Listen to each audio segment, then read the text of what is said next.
everyone, welcome back to Lahari Codes. Yesterday we learned about loops and why they are important. We saw that loop help us avoid writing repeated code and make our programs more efficient and readable. We also understood different types of loop like for loop, while loop and do while loop. And we learned that a for loop is used when we already know the number of iterations in advance.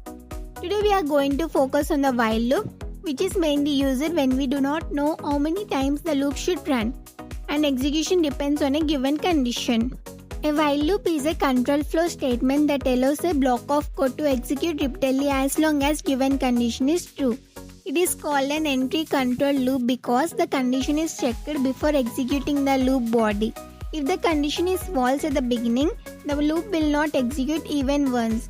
Now let us understand the syntax. We write while, then inside brackets we give an condition, and inside curly braces we write the statements. So see here, while in bracket condition, open curly brace, statements and close curly brace. Now let us understand how it works. First, the condition is checked. If the condition is true, the loop body executes. After execution, control again goes back to the condition. This process repeats until the condition becomes false.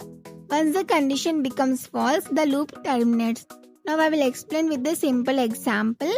Program to print numbers from 1 to 5.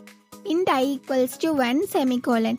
Here we initialize a variable I with value 1, while I less than equals to 5.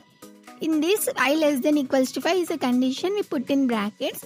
So this condition means the loop will run as long as I is less than or equals to 5. So inside the loop, system.out.println I. This prints the value of I plus plus semicolon. This increases the value of I by 1. Now let us see the execution step by step. Initially I equals to 1, condition is true, so it prints 1. Then I becomes 2, prints 2.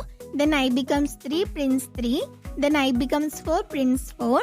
Then I becomes 5, prints 5. Now I becomes 6. Condition becomes false, so the loop stops. Final output 1, 2, 3, 4, 5. Now some important points. Initialization is done before the loop. Condition is checked before execution. Update must be done inside the loop. If we forget the update statement, it may create an infinite loop. So now what is an infinite loop? An infinite loop is a loop that runs continuously because the condition never becomes false.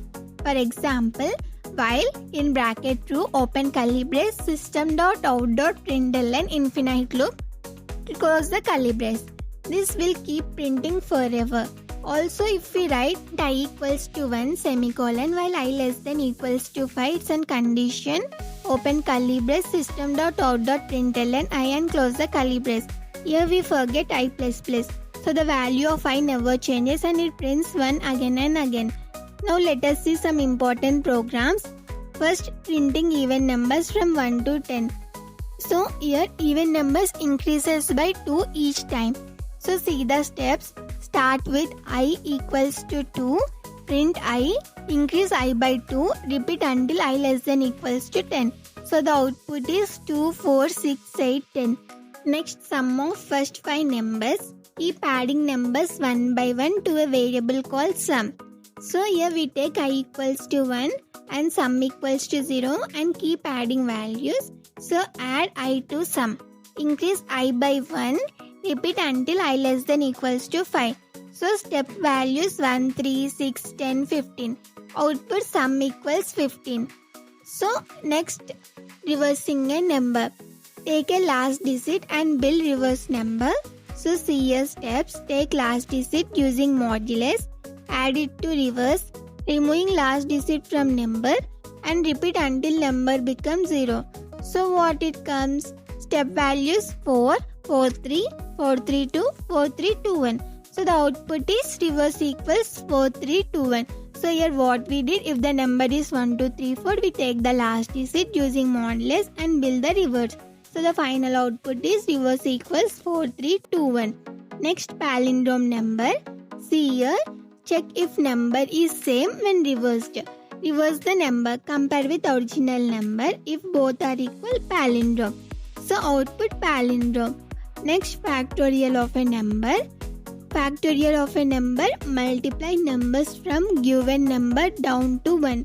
So see here, Start with fact equals to 1, multiply with current number, decrease number by 1, repeat until number greater than 0. So the step values come 5, 20, 60, 120. So it is 120. So here what we did, we took number 5 and we multiplied 5 into 4 into 3 into 2 into 1. So output is 120. Factorial equals 120. Now let us see when we should use while loop. We use while loop when the number of iterations is not known in advance. It is usual when execution depends on a condition, such as user input, validation or menu-driven program. Now difference between while loop and for loop. While loop is used when iterations are unknown and structure is simple. For loop is used when the number of iterations is known and it is more compact. Now some common errors: forgetting to update the variables, writing wrong condition, creating infinite loops. This mistake should be avoided. So coming to real life example, while you are hungry you keep eating. So similarly, while condition is true, the loop executes. So while loop is a very important looping construct in Java. It helps us execute code repeatedly based on a condition, and it is widely used in real world applications and very important for coding interviews and placement. So see a placement level example. I will explain one important placement level program using while loop. So here find GCD. GCD means greatest common divisor of two numbers. So see the code. Int a equals to 12 and int b equals to 18 while b not equals to 0. Int temp equals to b equals to a modulus b, a equals to temp, close brace, system.out.println GCD and plus a. So see here we are taking two numbers for which we want to find GCD, and this means the loop will continue until b becomes 0. And we store the value of b in a temporary variable, and we update b with the reminder when a is divided by b. A equals to temp. We update a with the previous value of b. This process follows the Euclidean algorithm. Now see the execution step by step. A equals to 12, b equals to 18, a modulus b equals to 12. So now b equals to 12 and a equals to 18. And in step 2, a equals to 18, b equals to 12. A modulus b equals to 6. So new b equals to 6 and a equals to 12. And in step 3, a equals to 12 and b equals to 6. A modulus b equals to 0. So new b equals to 0 and a equals to 6. Now b becomes 0. So loop stops. Final output GCD equals to 6. So here why do we use while loop? Because the number of iteration is not fixed and depend on values. So today we learned about the while loop and its important applications, and we practiced important programs like printing numbers, sum of numbers, reverse palindrome, factorial and GCD. So thank you for watching. If you found this helpful, please like, share and subscribe Lahari Codes.